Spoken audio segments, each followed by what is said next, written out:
ના અમે સાંભળીશું અમે સાંભળીશું આપણો જીવ બહુ દુઃખ પામે છે. દુઃખ એટલે દુઃખ તો ભોગવીને આવ્યા છે. કયા દુઃખ? તો દુઃખ અને મહાદુઃખ ભોગવીના જીવડો આવ્યો.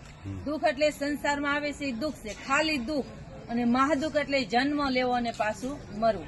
જન્મ લેવો હેલું નથી અને મરવું હેલું નથી. જન્મ લેવો એટલે માતાના ઉદરમાં ઊંધા માથે રહેવું પડે. 1-2 દિવસ નહીં, 9-9 મહિના સુધી. માનું મેલું પાણી, ગંદુ પાણી આપણી આંખોમાં, કાનમાં, મુખમાં જાતું. શ્વાસ નહોતા લઈ શકતા, મસ્તક પાણીમાં ડુબાડેલું તું, શ્વાસ નહોતા લઈ શકતા. ત્યારે આપણે પરમાત્માને વિનંતી કરતા, હે પરમાત્મા, હે કુદરત, હે રામજી, મને આ દુઃખમાંથી એકવાર છોડું. 24 કલાક રામ રામ રે. 24 કલાકનું આજ આપણે કહીને આવ્યા છે, પણ આજ આપણી પાસે સમય નથી, ટાઈમ નથી. કોઈને કઈક બેહો 2 મિનિટ તો શું કે અમારી પાસે ટાઈમ નથી, સમય નથી.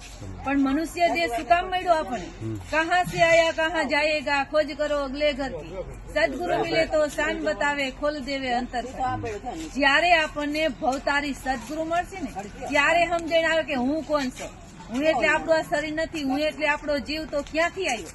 એક વાર મનુષ્ય દેહ નહોતો મળ્યો ત્યારે આ જીવ ક્યાં હતો? અને હજી પણ આ શરીર છોડીને જીવ જાય છે તો ક્યાં જાય છે? એની આપણે ખબર હોવી જોઈએ કે નહીં? અત્યારે નથી, પણ સદગુરુ મળે તો એની સમજણ આવે કે આ જીવ ક્યાંથી આવ્યો ને ક્યાં જવાનું. આપણો જીવ બહુ દુઃખ ભોગવે છે.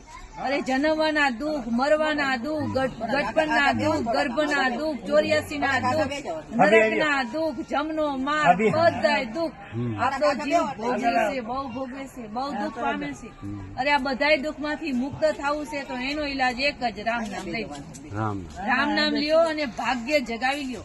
આ જેવો અવસર મોકો મળ્યો છે, વારંવાર મનુષ્ય દેહ નહીં મળે. દેવ કરતા દુર્લભ માનવ દેહ.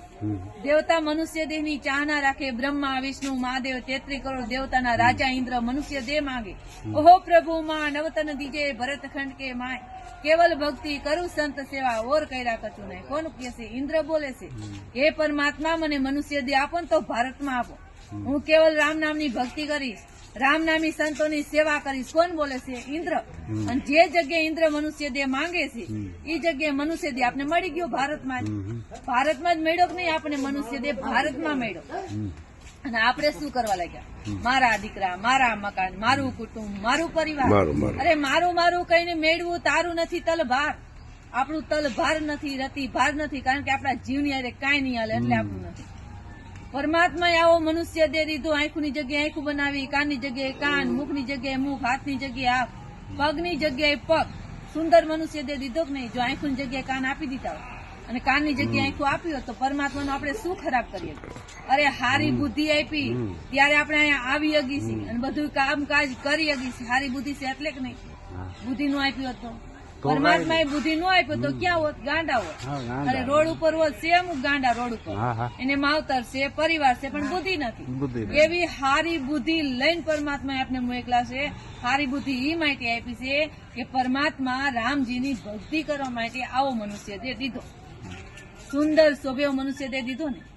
અરે આ જીવને શ્વાસ તણી સગાઈ ઘરમાં ઘડી નો રાખે ભાઈ. આમાં શ્વાસ છે ને ત્યાં લગી જ આપણા મકાનમાં રહેવા દઈશ. આપડે ભલે 5 લાખનો બંગલો બનાવી, 5 કરોડનું મકાન બનાવી, એમાં આમાં શ્વાસ છે ત્યાં લગી જ રહેવાનું. શ્વાસ પૂરા થાય એટલે કોઈ આપણું અહીં હગું નથી. બધાના મુખમાં એક જ વાત છે, હટ કાઢો, એકદમ કાઢો.